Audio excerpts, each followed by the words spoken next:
Hi, I'm Dan Kreines from the Leader of Learning Podcast, a proud member of the Education Podcast Network, just like the show you're listening to right now.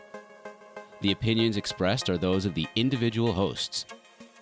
Make sure to check out all the other great podcasts at edupodcastnetwork.com. And get ready, because the learning begins in 3, 2, 1.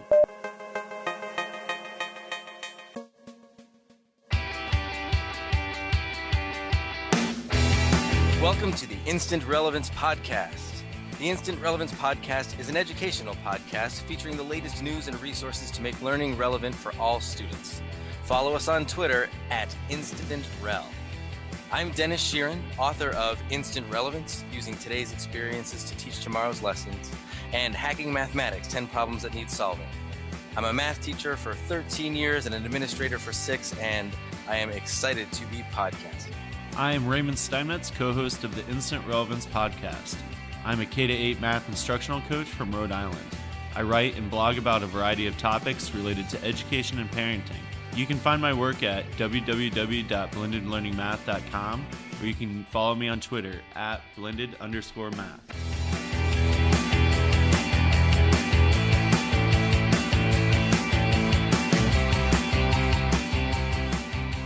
Welcome to the Instant Relevance Podcast. This is episode 10, and we are excited that you are here today to talk about passions and what passion can do for people in education, for our students and for us. And we have an incredibly special guest with us today. We are visiting with Rachelle Dene Poth, who is going to share a lot about what she is working on. She has irons in a lot of passionate fires, and I think you're going to like to talk about what she has to talk about with us today. So I wanted to start off with a little story about something that in my own personal life, every now and then you see a glimpse of relevance, you see a glimpse of passion. And I can tell you right now that just this past week, I saw the result of more than just a glimpse of passion. I have a 14-year-old daughter. Her name is Ellie. And she came up to me about 2 months ago and said, "Hey, Dad, I want to do something special for Mom's birthday coming up." And her mom's birthday was just this past week, November 11th. I won't tell you how old she is, although she probably wouldn't care. And, well, my wife is a musician, and she's actually a particular fan of Leonard Bernstein. And it just so happens that this is the 100th anniversary of Leonard Bernstein's birthday. And we just actually sang in a concert of Bernstein music, and it was exciting. So 2 months ago, my daughter said, "I think I want to draw a picture of Leonard Bernstein for Mom." And my daughter's got a pretty good artist hand about her, and she's never been trained or anything. She just likes drawing pictures and kind of free-forming as she wants.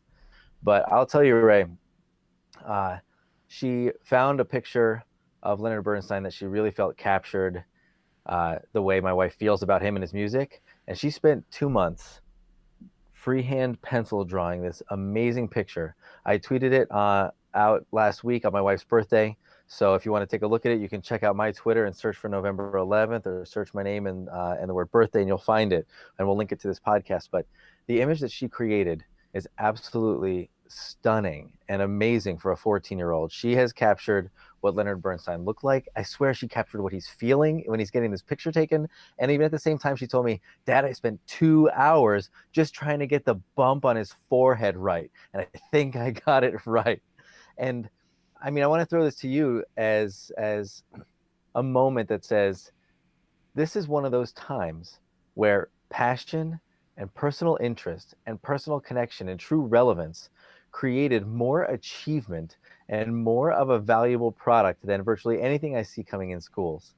First of all, when I first saw that picture, it's an amazing picture. So we'll definitely have to put that in the episode notes so that everybody can see it. You very lucky to have a daughter with so many talents. That's really great.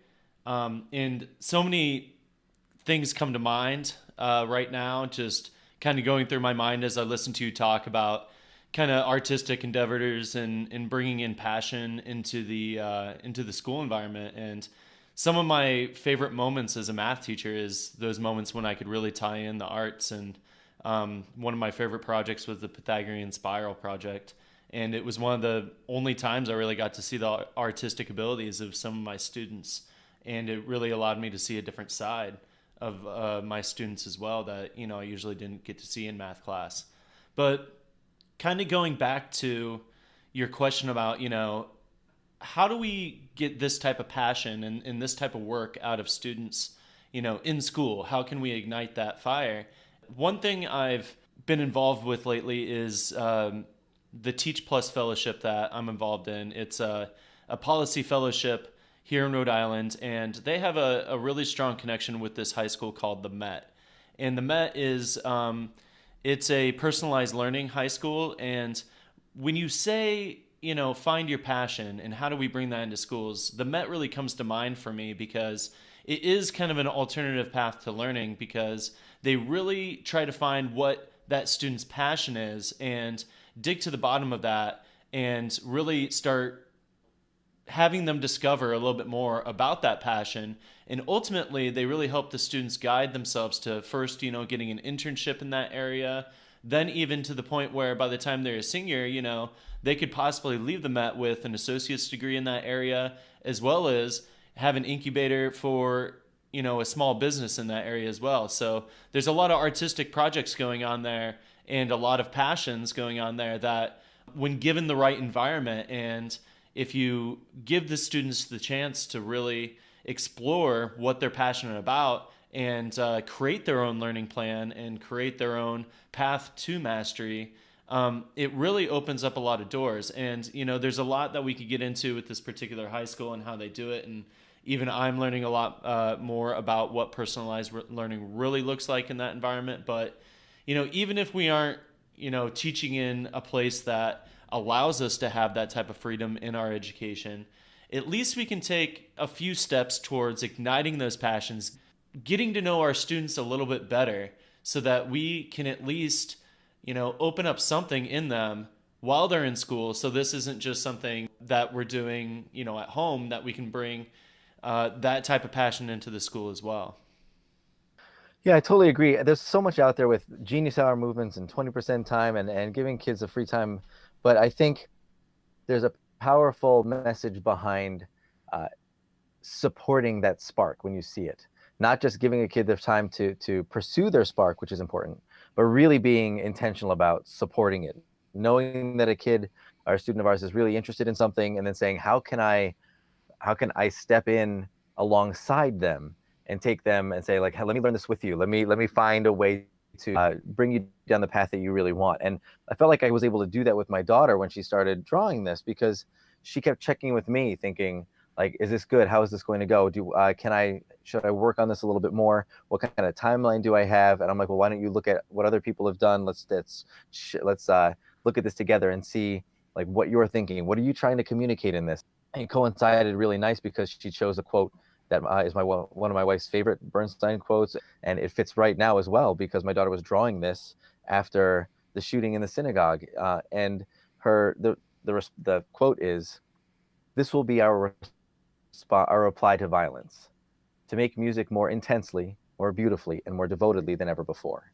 And she drew that on there, and she loved it, and she wanted to make that a part of it, and that was a part of her spark, and saying, you can do like you can do this. You can make this yours. You can create this your way. It doesn't have to be just about, drawing a picture that you've seen. She felt that pride in her work, and she felt supported along the way. I think that's something that we as teachers need to make sure that we do when we set up an opportunity for kids to pursue their passion, that we also set up an opportunity for us to be those partners in that pursuit.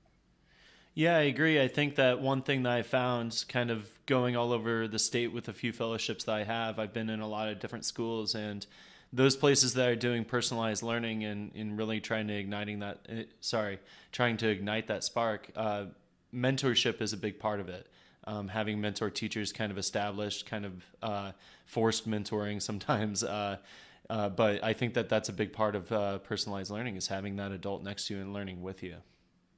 Absolutely. And you know what's interesting is I think Rachelle Dene Poth is an exciting educator who has been pursuing her own passions in a lot of ways, and also being an advocate for her students' passions. And I think that we are ready to welcome her to the show and start learning from her experiences and her perspectives. What do you think? Absolutely. Let's bring her on the show.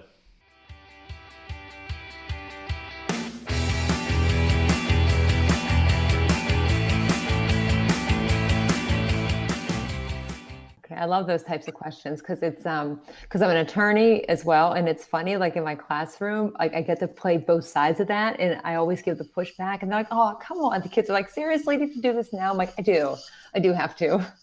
I can play both sides. Are you still a practicing attorney? Yes and no. I keep up the credits and everything, and I read up and I go to the classes. But as far as legal work, I haven't done that in a couple of years because I wanted to do criminal law, but I also did estate planning, and there's just too much in my headspace right now with all the other tech and education stuff that the time to write those documents I just don't have. Oh, I can't imagine. Yeah. I mean, I can't imagine. We're all, if there's a measurable number of irons in the fire, we're well beyond it. So, so yeah, I understand why one of those things or multiples of those things slips to the side for a while and comes back in when there's a chance. So, Right. We are incredibly excited to welcome Rachelle Dene Poth to episode 10 of the Instant Relevance Podcast. We have been connecting on Twitter, and she has, well, we were just talking about here, more irons in the fire than probably most of us. And I am impressed and curious and interested in finding out a little bit more about, Rachelle, what you have going on in your life that is exciting you. What are the things that you are most engaged with and enticed by in the future, long-term and short-term? So would you let us know a little bit more about you, where you are? I know you're just in Pittsburgh area, and tell us a little bit more about some of these exciting projects you're working on. Okay, I teach in Pittsburgh, and I have been at my school this is my 22nd year. I've taught French, and currently I teach Spanish and a STEAM course to 8th graders in technology. So I love what I'm doing because it's kind of the best of everything. I get to work with the languages, which I've always been passionate about, but I also get to work with a lot of technology and try a lot of the new things that we're hearing about in education. And being an 80s child, I've just always been fascinated with the different things that are out there for learning and how people come up with these great ideas. And so to be able to pull all of that into what I'm teaching every day, and also kind of like let the students come in with their ideas too. And we have these interesting discussions now, especially with like my 8th graders who I can relate back to when I was their age and see all of the changes that have happened over that period of time. So it's a really great year that we've had started being able to talk about so many different things. And I've totally broken away from like the way that I was teaching. So I feel like I have just so many different things going on all the time, and it can be so exhausting, but I've not ever really felt better about what I've been doing every day until like the last probably year or two when I've really made some big changes. Well, one of those things that I think you and I and Raymond have in common is we probably never really thought we'd be doing writing in our education career. We never thought we'd be doing so much of it, at least. And I know that you have some exciting writing projects coming up. Can you tell us a little bit about those? Yeah, and the point that you said about you never thought you would be doing writing years ago, I think actually I was probably 18. I thought I could write a novel. I tried. It didn't amount to anything. And then probably, I don't know, maybe 6 or 7 years ago, I was asked to write a blog for an ed tech company about how we were using their tool in our classroom. And then they wanted a certain amount of words. And it was like 800 words. I thought, what am I going to say? But then after that, somebody suggested, oh, you should write some blogs about the things that you're doing in your classroom. And I just really didn't think anybody would read them or that they could be beneficial. So once I started to put a couple of those things out there, just how I started to integrate technology a little bit more and share that, I started to really enjoy the writing. But even still, I wasn't thinking about writing any books. But over the past 2 years, after talking with some people who have written books and knowing what's out there, I kind of just thought about putting all of the ideas together somehow. And so over the past probably 6 or 7 months, I've been really working on some proposals and had a couple of opportunities open up and just took the chance with them. And they all kind of happened and turned out, which is awesome, all at the same time. So so much for, pacing yourself, I guess you could say. So I want to back up a second and, it's great to hear about your writing career, and I'm definitely excited to learn more a little bit about that and some of the other places you've been able to write. But before we get there, I want to ask you questions about your teaching practice a little bit, because you alluded to it a little bit in the intro where, this year you say, as real big kind of transformative change in your teaching, and it's really it sounds like made teaching more enjoyable. So could you speak to that a little bit about what you changed in your classroom, how you made teaching more relevant for not only your students but more enjoyable for yourself? Yeah, it wasn't this past school year, but I think it was really the spring of 2017 that I was just kind of struggling coming up with different things to do in my class with my students, because I just noticed like the student engagement was kind of low and motivation. And I reached out to members of my PLN just trying to get ideas, and was really having a hard time with that. And so the year ended, and I took some time last summer to really think about, what I had been doing in the classroom. And we do a lot of different activities. But for a long time, I kind of thought that like just because a student was playing a game or something and they looked like they were having fun and enjoying it, and they could, remember some of the vocab, that automatically meant engagement. And I did some research over the summer and talked to a lot of people. And so last fall in September, my classroom will still look the same. And I remember probably third week in September, I walked into my room and I just couldn't take the way that it looked anymore with the desks lined up in rows. And before my class came in, I just kind of moved them around into little clusters, didn't really have a plan in mind. And the bell rang and they came in and they were just like looking at it thinking, they said to me, "What are we supposed to do?" I said, "Well, just have a seat." "Well, where are we supposed to sit?" I said, "Wherever you want." They said, "We always have assigned seats." I went, "Well, yeah, okay." And they said, "Well, what are we going to do in these desks?" And I said, "I'm not real sure yet." But I had some activities for them that day. And so from that point on, that was kind of like the breaking point where I decided I don't need to stand in the front of the room. I just felt like I was talking at them for so long and not able to access them more like I needed to be. And so breaking down those rows was like the number one thing that I did. It was a work in progress. It wasn't something that like, oh yeah, it worked perfectly like overnight. There were some challenges in terms of like the scheduling, and I started to use some rotations with stations and rotations in my classroom. And just, going with it, taking some risks throughout the year. But it felt really uncomfortable for me because I felt for so long like I had to stand in the front of the room and you had to run the class a certain way. So over, a period of a couple of months, I just kept adding different things. And it wasn't really big. It was a big time investment for me to come up with different activities. But a lot of what I was able to do was to talk more to the students. And I was walking away from each class feeling like I had time to teach each student and interact within each group or however they were working. And I had students coming to tell me like, "I love class this year. Like, this is great. Like, I remember so much. I'm learning." And they were the students who really never said that much the year before, other than to say how much they didn't like the way the class was run the year before when it was like the traditional. So that's when I started to really think like, okay, this is working. What are some changes, that I can keep making throughout the year to go from that? So it was, over the course of the year, but at the end of the year, I really thought that was like my best year of teaching.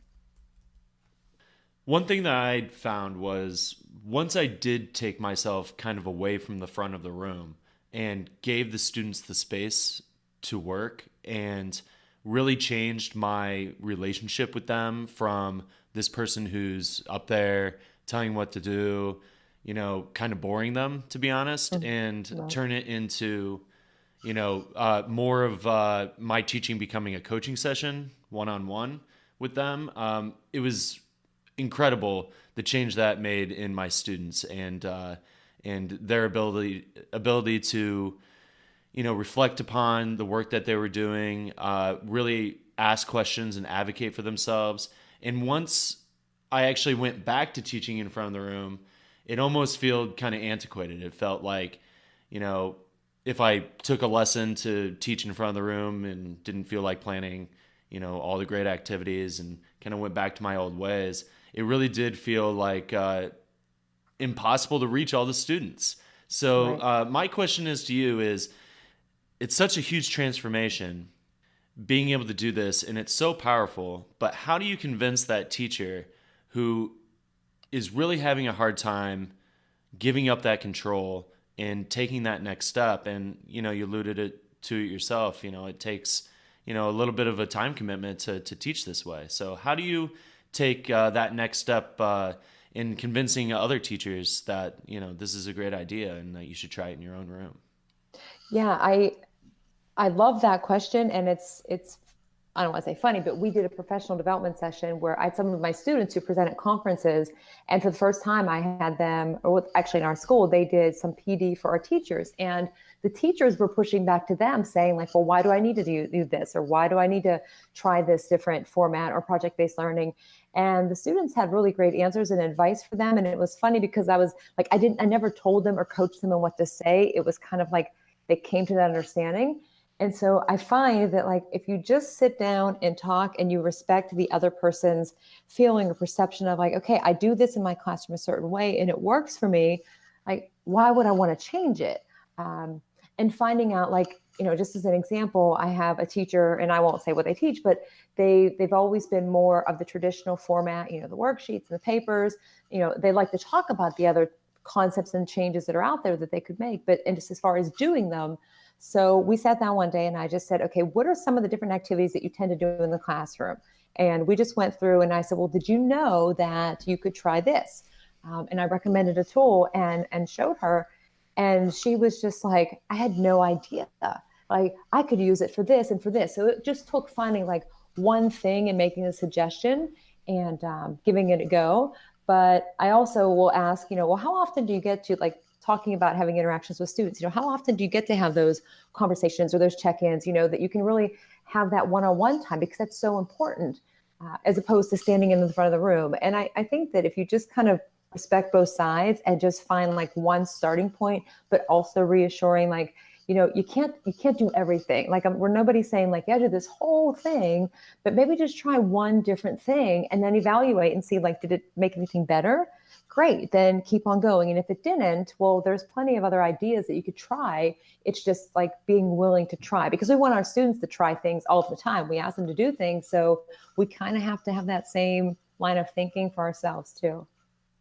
We totally do. It's a great idea to make sure that we really bring to relief what you're saying right now, that you just need to open the door. You need to find a single thing that can reinvigorate a passion for teaching, or show that there are new ways and new things that you can try, that you can do right away.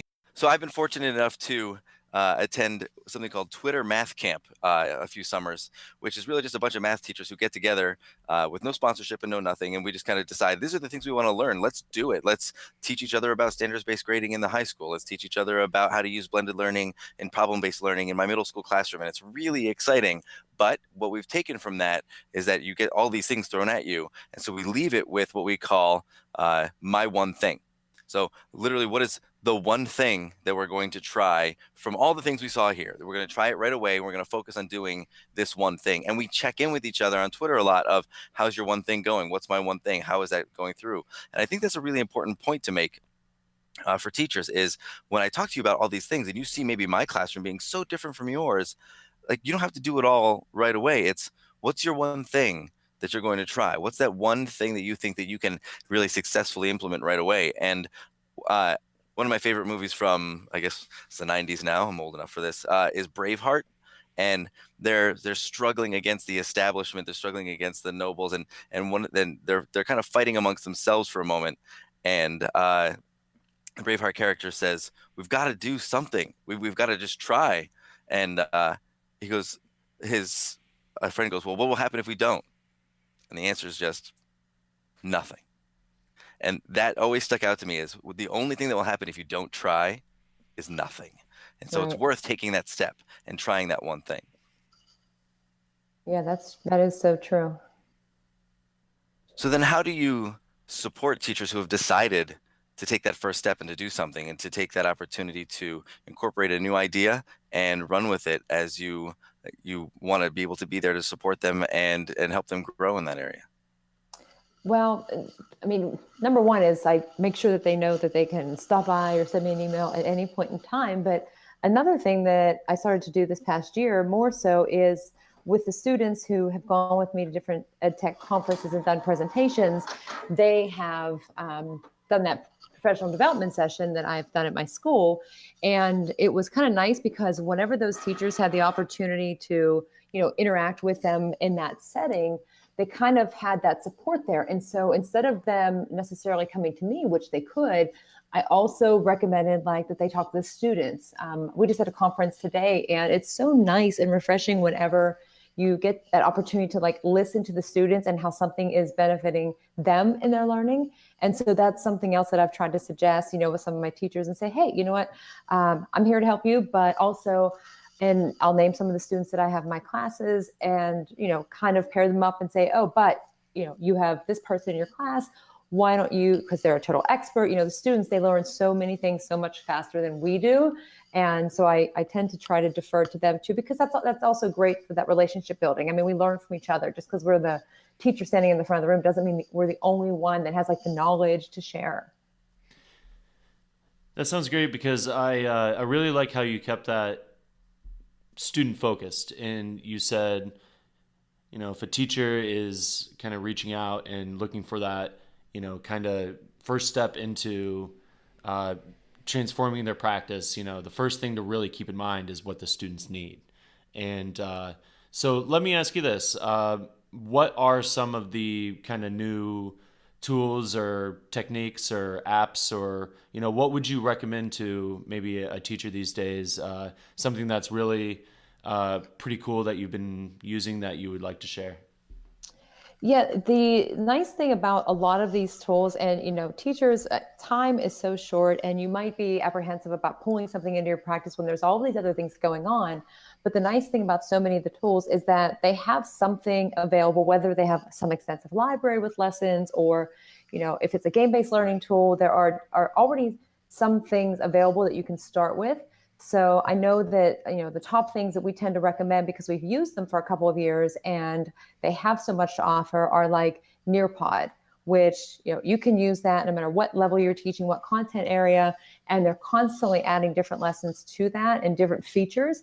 So, if you're teaching, say, a science course, you can interact with 3D objects, or you can go on a 360 field trip and really enable the students to immerse in that and add in your own, materials. The other nice thing too is with some tools besides Nearpod, like Pear Deck, where if you have presentations already created in Google Slides or Microsoft PowerPoint, the teachers have invested that time in, those can be added into those other tools and made, with a multimedia with different things all in one resource that the students can go back to. So, those two, and definitely like the game-based learning tools that are out there, as far as like quizzes and Quizlet. Another one that we've really enjoyed playing is GimKit. And the story behind that one is it's been created by a high school junior who's in a project-based learning school. And he's created this whole massive game-based learning platform, and he's running it and has a mentor. And it's just kind of a nice, a story to tell as kind of like an inspiration for students, for teachers to know about what's out there as well, for project-based learning and things that, the students can create if they have that opportunity.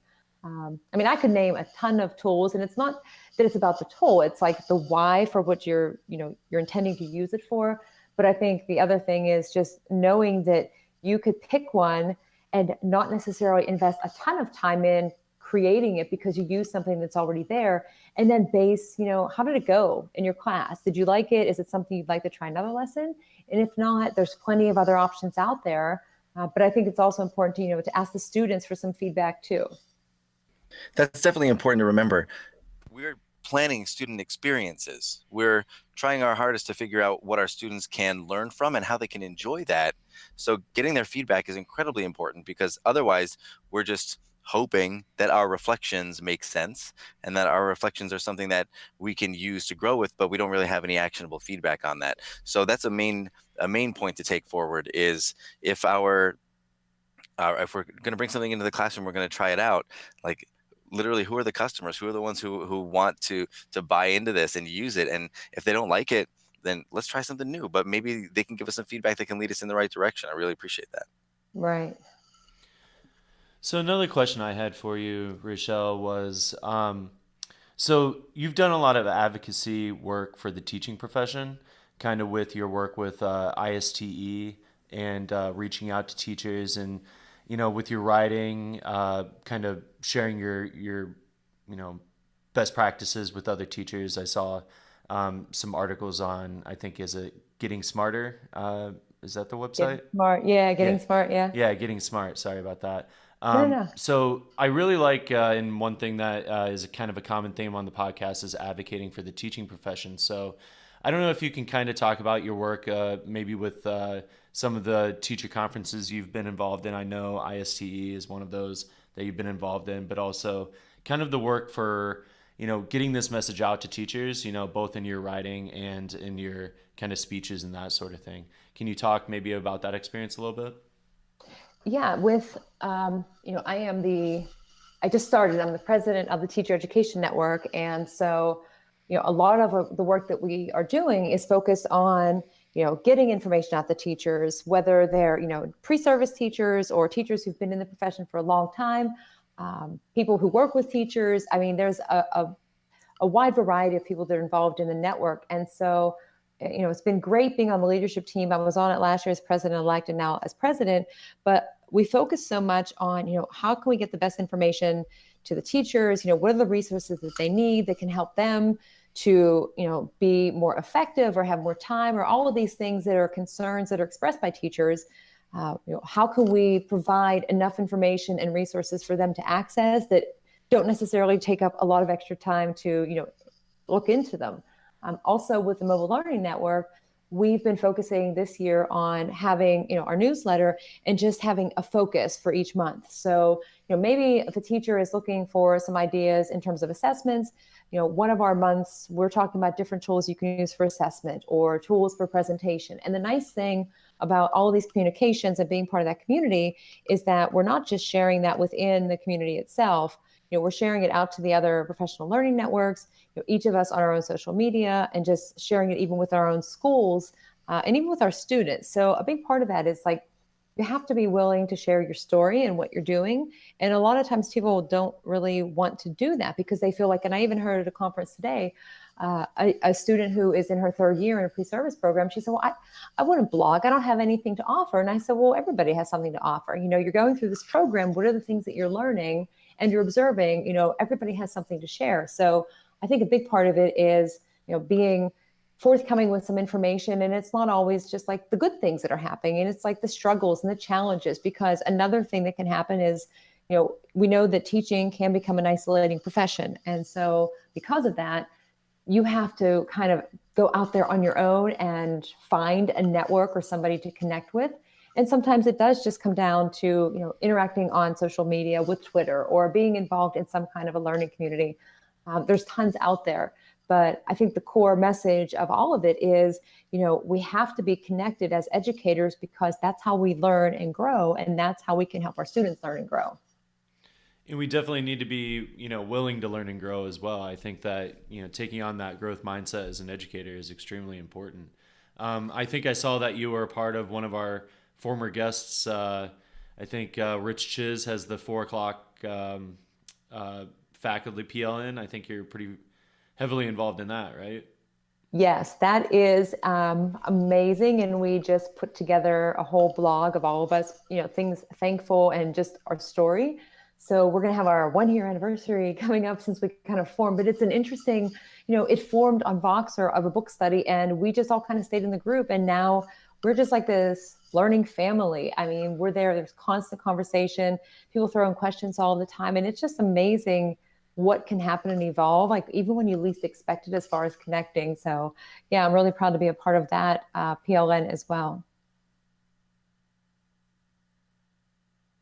Rachelle, it's been so exciting to hear what you have going on and where you're going. And I can tell you, I cannot wait to read more about your blog. I have not been to your blog much more than the occasional, like I see it post, I see a piece come around, I'm like, oh, there's Rachelle. I'm like, but I'm always interested when I'm there, and you have such great writing. You have books coming out. I'm so excited to hear more from you that I'm really glad that you were a guest today on our podcast.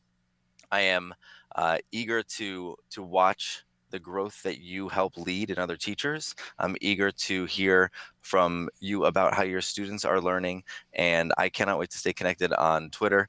I'm connected with you on Facebook, and why don't you take one quick minute to tell all of our listeners where they can connect with you? Okay, well, the one thing is I'm pretty consistent when it comes to picking, usernames and things like that. So as far as social media goes, on Twitter, you can connect with me at RDENE915. My blog site is also the www.rdene915.com. And even on Voxer. That is, if anybody wants to connect with me and ask some questions on Voxer, by all means, please connect with me. It's the same for Voxer as well. And email. I should add email. If you want to send me an email, it's always the same thing at Gmail. All right. Well, thank you very much. We appreciate your time, and we appreciate you coming on the Instant Relevance podcast. Well, thank you. I was very excited to be a guest on here, and I really appreciate your time as well.